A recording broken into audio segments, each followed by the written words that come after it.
오늘도 하나님께서 저와 여러분에게 가장 기쁘고 즐거운 날이 될 수 있기를 먼저 축복합니다.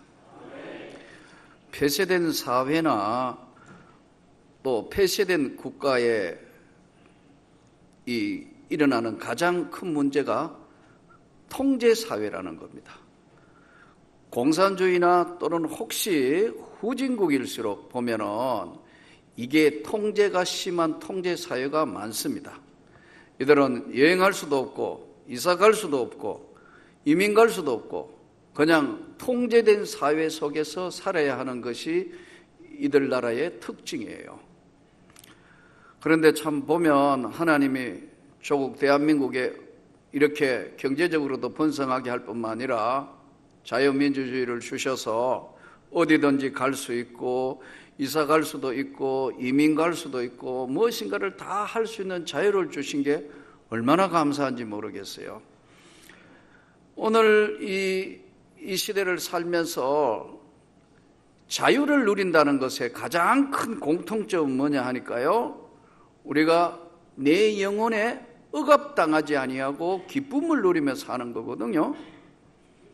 하나님과 우리 인간 사이에서 이루어지는 이 은혜의 신앙생활의 삶은 하나님과 성령의 교통함이 있어야 되는 거예요, 이게요. 그럴 때만 자유함이 있고 기쁨이 있고 은혜가 있어요. 그래서 하나님과 교통하시는 거, 마치 뭐라고 이 표현이 좀 맞는지 모르겠는데요, 하나님과 우리 사이에 카톡이 열려졌다 하는 것처럼 우리가 오늘 하나님 앞에 기도할 때마다 하나님은 우리에게 은혜를 부어주시는데, 마태복음 16장 말씀대로 천국의 열쇠를 너에게 주리니 음부의 근세가 이길 수 없다, 이렇게 말씀하셨어요. 광야와 같은 인생길에 저와 여러분은 주님을 만났고 주님의 은혜를 알았습니다. 그러면 당연히 우리가 해야 될 것은 광야와 같은 이 세상에서 최고의 통신 장비고 최고의 강력한 무기가 뭐냐? 바로 기도라는 사실이에요. 우리가 기도는 아무리 강조해도 모두가 다 아는 것이지만 이 기도의 위력, 우리가 하나님 앞에 간절히 기도하고 난 뒤에 나타나는 그 능력, 기도의 위력에 대해서는 별로 관심을 가지지 않아요. 또 이 기도가 얼마나 소중한 것을 예수님이 늘 말씀하셨지만 이것을 어떻게 기도해야 되는 것들을 정확하게 정리를 잘 못하시는 경우가 많아요. 그래서 오늘 이 야고보서 5장은 정확하게 기도가 무엇인가를 정리하시면서 우리에게 주신 말씀입니다. 너희 중에 고난당하는 자가 있느냐? 너희들 중에 정말 인생 살면서 힘들고 어려워서 고난을 당하는 자가 있느냐? 그는 기도할 것이요. 또 즐거워하는 자가 있느냐? 이 즐거움이 너의 영혼에 즐거움이 있느냐? 대부분 보면 기쁘면 저절로 뭐가 나오죠? 찬송이 나오잖아요. 평안하면. 예? 어떤 분은 화장실에 가서도 찬송 잘하시던데, 예. 소문 배우면서 그 찬송하면 들어가는데 화장실에서 하는 게 맞나 안 맞나는 모르겠는데 하여튼 얼마나 좋아하시면 화장실에서 계속 찬송하는데 밖에서 다 들려요. 그래도 얼마나 영혼의 기쁨이니까 화장실에 가서도 찬송하시더라고. 아, 저분은 참 마음에 기쁨이 있으시구나. 평상심, 기쁨, 감사. 너희 가운데 고난당하는 자가 있으면 기도할 것이고 즐거워하는 자는 찬송할 것이다. 숨길 수 없는 거죠. 기쁨에 영혼의 기쁨이 있으니까 찬송하고 저절로 찬양이 나오는 거니까요.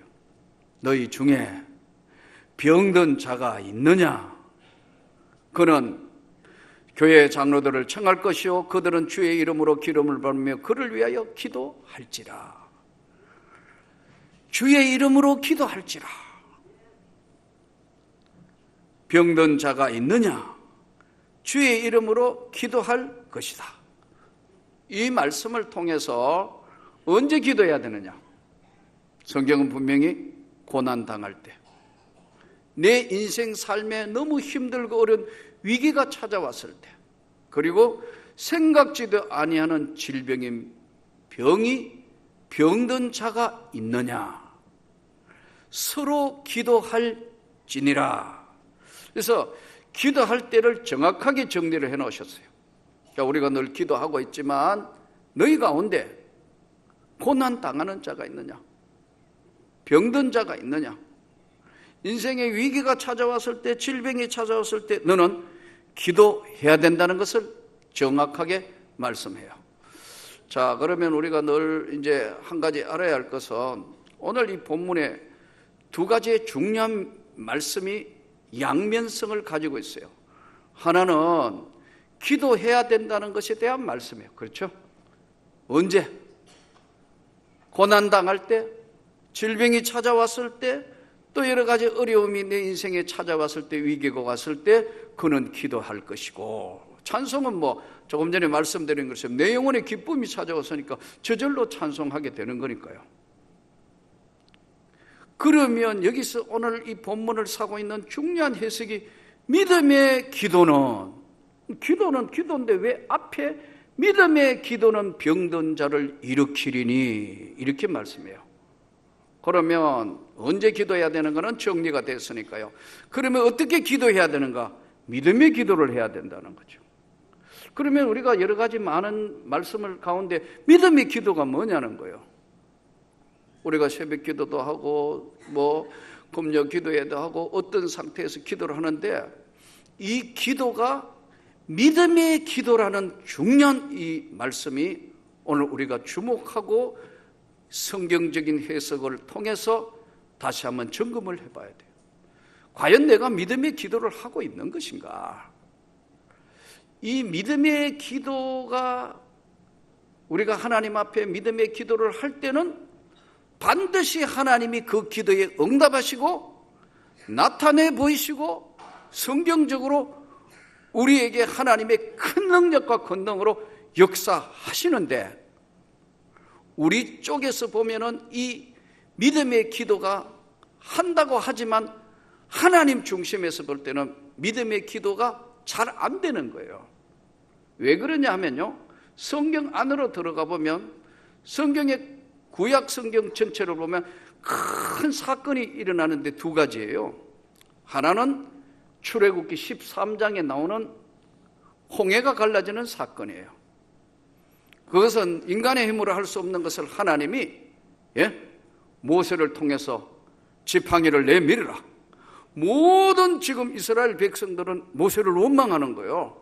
어디 죽을 때 매장지가 없어서 광야까지 나오게 됐냐? 광야에서 죽게 하는 것이냐? 이렇게 정말 듣기 거부할 정도로 모세를 원망하는데, 실제는 그것을 하나님을 원망하는 거로 돌아가요. 그러자 모세가 하나님 앞에 엎드려, 어떻게 하면 됩니까? 하나님, 앞에는 홍해바다고 뒤에는 애굽의 전차 부대가 따라오고 방법이 없습니다. 그러니까 네 지팡이를 내밀으라. 모세와 당시의 이스라엘 백성들의 다른 점이 뭘까요? 모세는 하나님과 전인격적으로, 모세는 하나님을 만난 믿음 앞에서 하나님이 반드시 해결해 주신다는 믿음을 가지고 내미니까, 여러분, 홍해가 갈라지는 것이 구약 성경의 큰 두 개의 사건 중에 하나가 홍해가 성경에 보면 갈라지는 거예요. 이스라엘 백성들이 홍해가 갈라져 있는 그 마른 땅을 건너간다고요. 히브리서에서도 그렇게 기록해요. 뒤에 애굽의 전차 부대가 따라오면서도 이스라엘 백성들이 저 바다를 마른 땅으로 건너갔으니까 우리도 따라잡을 수 있다고 들었다가 성경 보니까 그 애굽의 전차 부대는 전부 물에 수장당하는 사건이 벌어졌어요. 그러니까 출애굽기 13장, 14장은 그야말로 드라마틱한 구약 성경의 한 장면을 연출하면서 홍해를, 바다를 건넜어요. 출애굽기 15장에 뭐냐면 미리암의 노래 사건입니다. 너무 좋으니까요, 막 오늘 말씀 그대로 즐거워할 일이 생겼으니까 춤추고 소고 치고 하나님 찬양하고 얼마나 큰 영광을 돌리는지 몰라요. 그런데 이제 다시 현실이 시작되는 거예요. 약속의 땅 가나안 땅을 가는 첫째 관문만 통과한 거예요. 이 가나안 땅은 성경적으로 우리가 정리해 보면 천천히 가면 장정만 60만이나 했다니까 노약자 그리고 짐승들 천천히 가면 한 달? 성경학자들 따라서 조금 의견이 다릅니다만 한 달 그 정도 걸린다. 또 어떤 사람들은 빨리 가면 보름이면 갈 수 있다. 그러니까 여러분 3일 길 딱 가자마자 먹을 물이 떨어졌다. 마실 물이라는 것은 인간의 생존에 관한 문제 아니에요. 예? 우리 몸을 구성하고 있는 70% 이상 물을 먹어야 되는데 3일 길 되니까 마실 물이 없어지니까 단방에 뭐가 나타나죠? 다시 원망한다. 이 광야에서 죽게 만드는 거다. 차라리 애굽으로 돌아갔으면 좋을 텐데 왜 우리를 여기서 죽게 하느냐? 방금 홍해를 건너왔다 할지라도 여러분 아무리 은혜를 받았다 하더라도 현실이나 삶의 현장에 부딪히면 우리가 믿음을 지키고 있다는 믿음의 자리가 쉽지 않다는 것을 구약 성경을 통해서 우리에게 보여주는 거예요. 그래서 하나님은 또 마라의 선물을 해서 못 먹을 것을 다시 기도하게 해서 단물로 바뀌어서 나무가지를 던져 단물로 바뀌게 해가지고 다시 광야를 진행하게 합니다. 두 번째 사건이 큰 사건이 일어났는데 이 사건이 뭡니까? 성경에 나오는 민수기 13장에 나오는 가데스 바네아 사건입니다. 이제 약속의 땅 가까이 왔습니다. 그런데 보니까 제일 앞쪽에 걸리는 게 여리고가 지키고 있습니다. 여리고를 눈앞에 보고 있는데 광야를 걸어온 이스라엘 백성들의 입장에서 볼 때는 이제 이 문은 광야는 그야말로 아무것도 없는 돌멩이, 흙, 숨 막히는 떼약빛, 구름 기둥, 불 기둥으로 인도함 받았다고 성경은 기록되어 있죠. 이 앞에 왔는데 좋기는 하는데 여리고의 정탐꾼을 보내는 이 기록이 나와 있어요. 12지파의 족장들만 제일 그래도 믿음도 좋고 똘똘하고 우리로 이야기하면 아주 리더급을 보냅니다. 12명이 갔다 와서 보고를 하는 것이 홍해 사건과 반대편에 서 있는 것이 가데스 바네아 사건입니다. 이 가데스 사건에 보고를 합니다. 정탐꾼 보고가 양쪽 다른 보고를 합니다. 무슨 보고를 하느냐? 자, 여리고는 기가 막힌 약속의 땅은 너무너무 좋은데 우리 못 들어갑니다. 왜냐하면 거기는 아낙 작손이 지키고 있고 장대하고 우리는 그들이 볼 때 메뚜기가 같다. 도저히 우리 형편으로는 이거는 불가능하고 아무것도 안 됩니다. 그런데 여호수아와 갈렙이 성경에 보면은 우리가 잘 아는 대로 아닙니다. 저들이 비록 강대한다 할지라도 하나님이 우리와 함께 하시기 때문에 가능합니다. 믿음의 고백을 하는 거죠. 그래서 여호수아와 갈렙은 똑같은 걸 보면서도 믿음의 눈으로 세상을, 믿음이란 눈으로 세상을 보았고 믿음의 고백을 하고 주님의 눈으로 보고 하나님의 손길을 의식하면서 반드시 우리가 이길 수 있다. 그들은 우리의 밥이다. 이렇게 보고를 해요. 그런데 10명의 보고를 이들이 채택을 합니다. 원망하고 불신하고 하니까 이 성경에 민수기 14장 34절에는 굉장히 중요한 묘한 성경 규절이 나와요. 그게 뭐냐니까 40일을 하루를 40일 동안 광야를 40일 동안 여리고를 정탐하고 와가 보고했는데 그 보고한 40일에 불신 보고했는 걸 하루를 1년으로 쳐요. 하루를요. 40년 동안 이들이 광야에서 아무것도 못하고 광야에서 있다가 그 불신 세대가 다 죽고 나니까 여호수아와 갈렙만 약속의 땅을 밟습니다.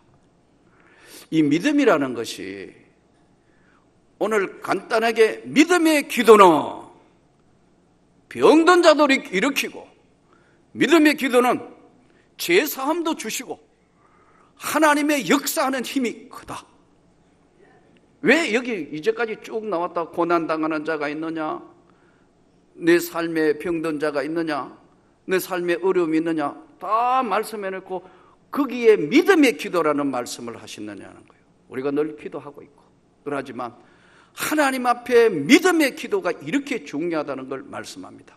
그러면 이렇게 이야기할 수 있을 거예요. 아마 그러면 우리는 목사님하고 다르고요, 우리는요 직장생활도 하고 사회생활도 하고 다 다르니까 우리 기도는 안 될 거고요. 성경에 보니까 뭐 이런 사람, 이런 대단한 한 사람들, 이런 사람 될지 몰라도 저는 안 됩니다 할 수 있을 것 같아요. 그런데 요 성경 야고보서에 엘리야라는 이야기를 하고 있어요. 엘리야는 우리와 성정이 같은 사람이로되 그가 기도하니까 3년 동안 비가 한 방울도 안 내리다가 또 기도한 적 땅에 비가 내려서 열매를 거두었느니라. 그러면 이 믿음의 기도에 이어서 엘리야 이야기를 하고 있는데, 엘리야가 양면성이 있어요. 엘리야가 기도할 때 3년 6개월 동안 비도 한 방울 안 내리는 놀라운 역사도 줬지만, 바알 선지자, 아세라 선지자 850대 1로 기도해가지고 하늘에서 불이 내려가 딱 저들을 처단하는 것이 엘리야의 능력 있는 역사의 모습들이었어요. 그러나 이세벨이, 내가 오늘 엘리야가 내일까지 그 목이 붙어 있으면 사람이 아니다, 반드시 죽인다, 이렇게 이야기하니까 그 말 한마디가 그 엘리야의 심장 폐부를 찌르고 들어오니까요, 그 능력 있는 엘리야가 도망가는 이야기가 나와요. 그래서 로뎀나무 밑에 가가지고 내 생명을 취하소서, 이 딱 좋습니다, 이렇게 아주 나약한 모습을 보이는 엘리야의 이야기를 왜 끌어들여서 말씀하죠?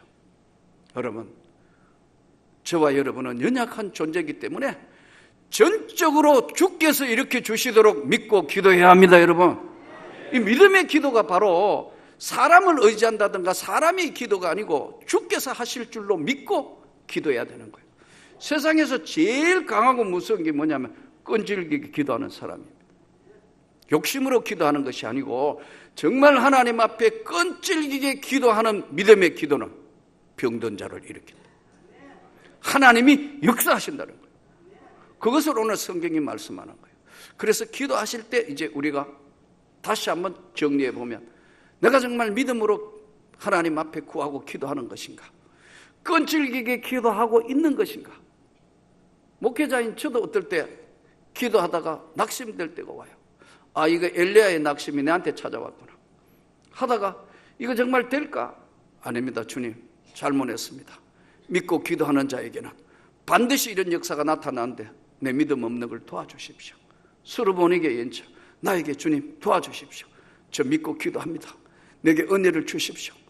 이 믿음의 기도는 엘리야가 별거 아니고 저와 여러분에게도 동일하게 적용된다는 말씀이에요. 이 믿음의 기도를 하나님 앞에 드릴 수 있는 우리가 되기를 축복합니다. 그럴 때는 강력한 하나님의 역사의 손길이 우리 가운데 나타나는 것을 말씀합니다.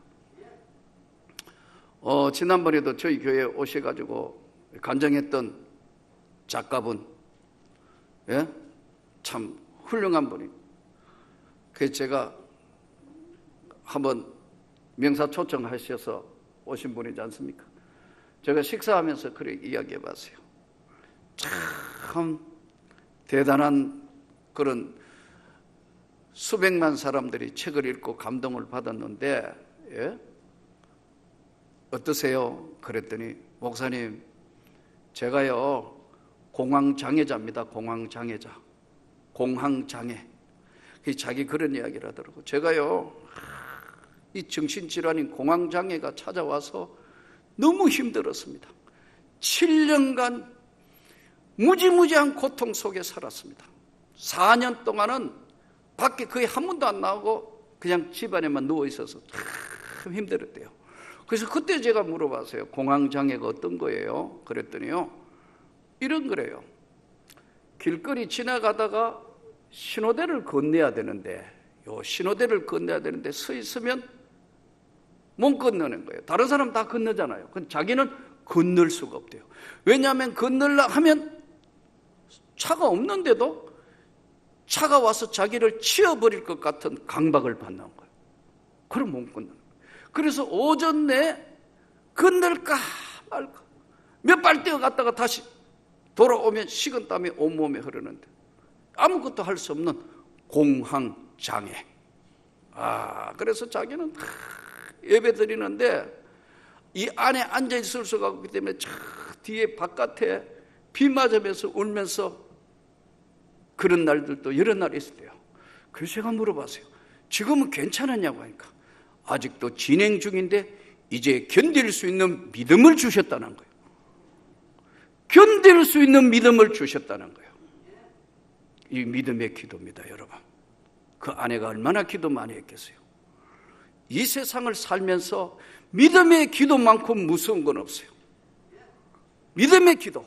내가 만일 우리가 모르는 무슨 기도하다가 잘 안 되면 믿음의 기도인가 아닌가만 확인하면 여러분, 이 믿음의 기도는 병든 자를 일으킬 뿐만 아니라 놀라운 역사를 주시는데, 엘리야도 똑같은 성경이 있는데 고칠 수 없다. 고칠 수 없는 병은 없는 겁니다, 여러분. 하나님이 하시는 것이니까요. 또 하나님이 데려가시려 하면 아무리 해도 막을 방법도 없는 겁니다. 그러므로 우리가 오늘 믿음의 기도는 병든 자를 일으키셨는데 따로 엘리야만 되는 것이 아니고 저와 여러분도 가능한 줄로 믿습니다.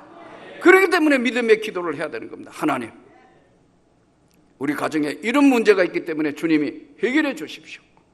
이 문제를 붙들고 기도하면 하나님이 두 가지 방법을 하는데, 하나는 차근차근 해서 어느 날 보니까 다 해결이 되는 것이에요. 하나님이 하시는 점진적 방법으로 해결을 해주세요. 성경에 보니까. 근데 한순간에 하나님이 어떨 때는요, 한순간에 그것이 오는 걸 다 막아버린다는 거예요.